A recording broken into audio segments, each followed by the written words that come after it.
Perhaps this is a weird message to start off with, but anyone can be insecure about anything. Isn't life great? That being said, at least theoretically, the different personality types will be predisposed to certain worries, fears, and insecurities. Generally, this is because insecurity comes from something that you are not good at, or worry that you might not be good at. Since the theory of personality types claims that each type has natural strengths and weaknesses, maybe we could speculate on what insecurities these might lead to. Also, there are common insecurities that everyone will feel at some point in their life, so don't feel like you're limited to just one. You can have as many as you like. ESTP and ESFP. Being directionless and losing freedom. Both types are full of energy and force. The problem they have is channeling it into a worthwhile direction. I think they worry about constantly being opportunists who never manage to focus their energy on something long term, and that can show up in their personal relationships as well as their career. Being directionless and having all their energy go to waste is something they worry about, especially as time goes on.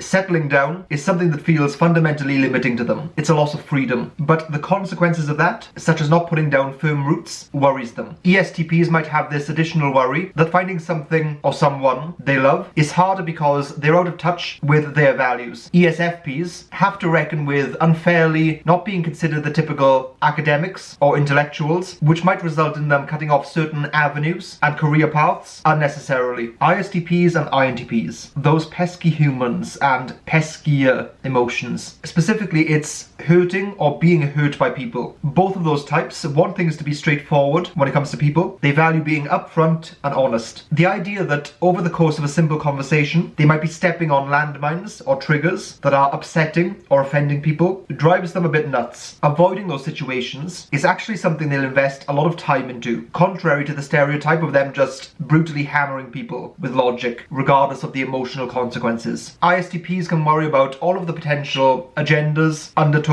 and possibilities they might be missing, potentially resulting in them being a little bit paranoid with people. The fact that people don't just say what they think kind of confuses them. INTPs can struggle with the intrusiveness and push and pull that comes with human interactions. Sometimes people try to impose themselves and need to be reacted to. That can be extremely draining for INTPs. INFJs and INTJs. Performance anxiety and giving bad experiences. Both of these types can plan, envision, and even live in their imaginations. Viewing things symbolically, archetypically, and abstractly is natural for them. Spotting patterns, trends, and then projecting them forward into the future, always thinking what is coming next, whether that's a system, with people, or on a global scale. What they struggle with is often execution. It's not that they are slow to action, exactly, but they will often wait for the opportune moment, which, as they'll come to learn, rarely exists. In your mind, things go perfectly and according to plan. Reality, however, is not as forgiving. Both types can be very perfectionistic, and performing in real time often robs them of that ability to perfect. Both types take great pride in what they do and want to provide other people with good experiences or even good products. They worry about living up to that desire and to their own standards. INFJs, despite being J-types, also struggle with certain organizational tasks, which might further hamper their ability to perform well in certain scenarios. INTJs, like some other types as well, can sometimes be oblivious to how people are reacting to them or why people are reacting to them in a certain way. So having that be something that screws them over bothers them immensely. They wish people would be a little less offendable. ENFJ and ESFJ, being seen as illogical and too nice. Both of these types very much dislike getting into situations where they have to justify the things they believe and why they believe them on someone else's terms. Both types have an intuitive function in a valued position, and that's one of the ways that they achieve their insights. However, that is often quite difficult to explain and convey to others. Since their main way of interacting with the world is people-focused and involves maneuvering around and sometimes placating them too, it gives the impression that they don't have a more forceful side. So they can get into catch-22 situations where other people are basically questioning them and their thinking, and they are torn between just letting it go and going into Hulk mode. ENFJs might also struggle to pinpoint the exact reasons or details behind why they've come to the insights they have. They can also worry about needing to do more and will pressure and push themselves often too far. ESFJs might also feel like their life doesn't have a cohesive long-term vision or direction, where they can get stuck in a rut of simply focusing on the day-to-day without it leading anywhere. ENTP and ENFP. Grass is greener syndrome. If being stuck in a rut or feeling like you can't see a way forward is a problem, then being inundated with new tantalizing possibilities is equally problematic. Both of these types find it hard to stay still intellectually and ideationally. Ideas haunt them. They're exciting dopamine hits, especially when compared with the drudgery of carrying out an idea and manifesting it in the world. They are very aware of this trait of theirs, yet in the moment, it's hard to resist the pull of the new. ENTPs often aren't in touch with their own values. That's different from not knowing the reasons or logic behind what they do, but a big part of knowing what set of things you want to focus on in life comes down to knowing your own values. Despite the fact that they try many things, this can sometimes result in them going into careers that they're not actually passionate about without realizing it. ENFPs might be driven a bit too much by their values without stepping back to analyze them in a detached way. Since they are naturally experimental also, this can send them down lots of ill thought out paths. ISFJ and ISTJ. Change and chaos. Both of these types are stable, steadfast, and reliable. This makes them rocks for the people in their life and able to weather some of life's worst storms. But there are occasions in life where old ways need to be dropped and where chaos and uncertainty are necessary evils to put up with. Since both of these types build systems, habits, and routines into their life, ones that are crafted using wisdom they've acquired, they are understandably reluctant to give those up. Being able to make huge changes and react in chaotic situations is something they worry about. ISFJs might be even more dependent on their systems because they aren't the best at organizing and reorganizing quickly on the fly. ISTJs, despite being very well aware of certain societal standards, can still unintentionally offend people and struggle with social smoothness. ENTJ and ESTJ,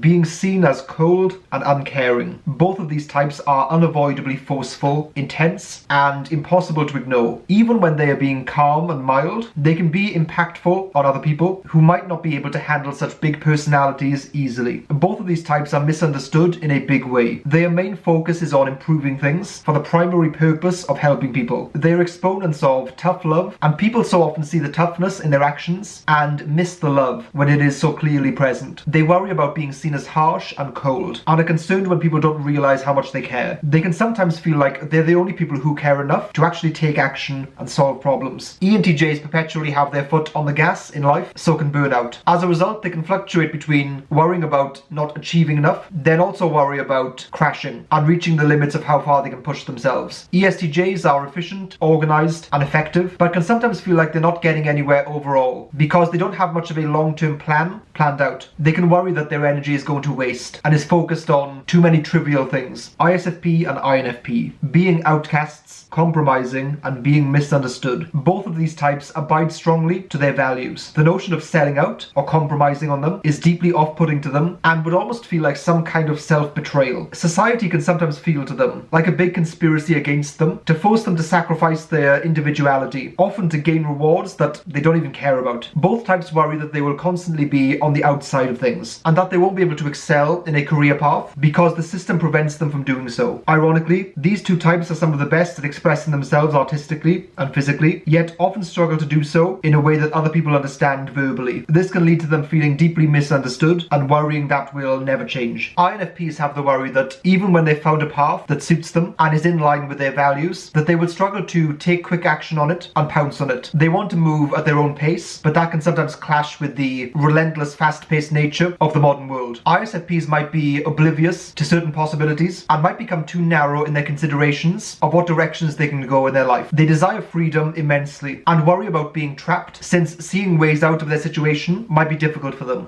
Feel free to let me know down in the comments what other insecurities, worries, and fears you think each type has. Also, please check out the social media links in the description of this video, and feel free to follow me on Instagram and Medium. If you haven't already, feel free to like and subscribe, since both of those things help the video do better and give me good feedback about what videos you like.